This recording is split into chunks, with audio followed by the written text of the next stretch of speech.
Now we're going to walk through how you actually get the fork off and get to the headset bearings.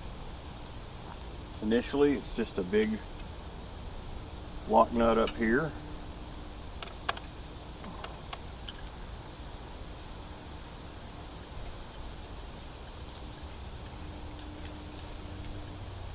That was pretty easy.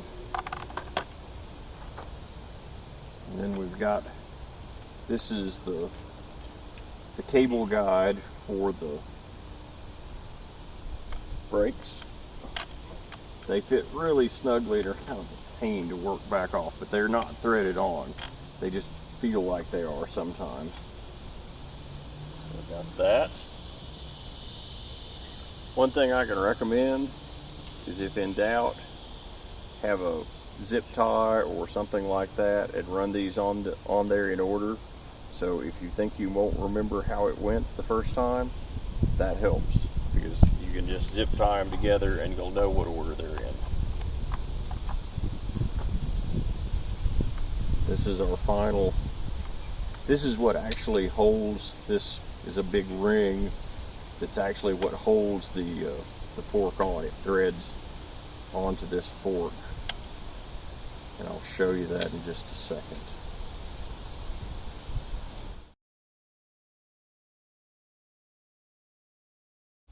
So there's that. This is basically the one side of the bearing races on this that slides on top. Then we have a set of bearings, which, much like the other bearings we saw, are pretty much dry, congealed grease, but they're not as dirty as some of the others. And we can take this out, and we have another set of bearings.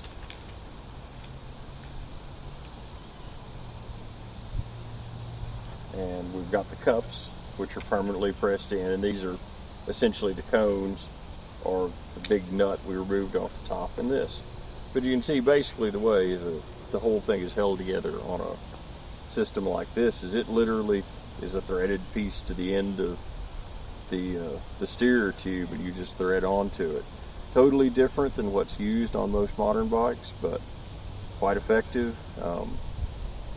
Less adjustable, because it's not like you can make a great big long steerer tube and cut pieces off of it to try to adjust the height that you want things set at. It's kind of set from the factory. Some of you may be wondering why I haven't removed the chain from this bike. Primary reason is I just didn't need to. The derailleurs are in good shape, and so there was no particular reason to remove the chain. Also, the chain looked to be in really good condition. It appears to be an almost new chain, even though the bike hasn't been ridden significantly in quite a long time. But I have a tool to check that to make sure I don't need to replace the chain. I don't think I do, but I have a Park Tool go, no-go gauge.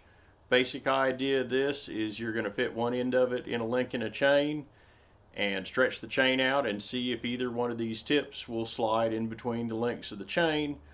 The first one, 0.5, would be, you need to start thinking about replacing the chain, but you don't need to right now. 0.75, which is the other measurement, is time to replace the chain for sure. So we're going to go ahead and check this and make sure it's okay. So the basic concept of this gauge is that you hook this through a link in the chain, you stretch the chain all the way, then you see if this point will go down between the links. This is for 0.5, so this is the lesser amount of wear, and it is no go. So that means there is not 0.5 of wear on this chain. The other side of it would be 0.75. So we could hook that through, but we know that's not going to happen because we don't even have 0.5 of wear. The idea would be you could continue to ride the bike with 0.5 wear, but you might want to switch out for sure at 0.75. So handy little tool, particularly for newer bikes, but pretty important for any kind of bike. One thing that's proven to be a little unusual on, to me at least, on this bicycle is once I cleaned up the bearing cages, which this one's got new bearings in it, this one does not quite yet, I realize the bearing cages are actually made out of plastic. I don't know if that is original. I'm assuming it probably is, but if anyone knows if that was a typical Motobecane thing in the 70s, please let me know in the comments. The other thing is I did get in my replacement axle, and it actually is the right size. It's from India, direct from India, mailed from India through Amazon. Probably not the absolute smoothest bearing surfaces, but it's going to be a whole lot better than what I have right now.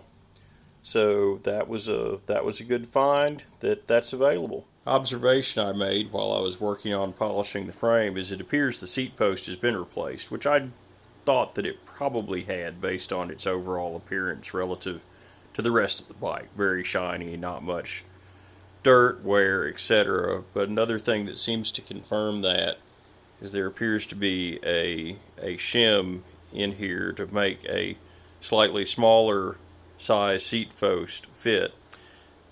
That follows the general observation that on French bikes there are a lot of things that are slightly different. The pedals are a metric thread that are slightly different.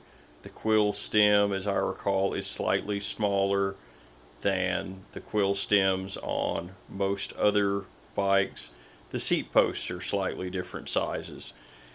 And a lot of these items are now kind of hard to come by in the US, so sometimes you have to make adaptations. A shim to use a more standard seat post size.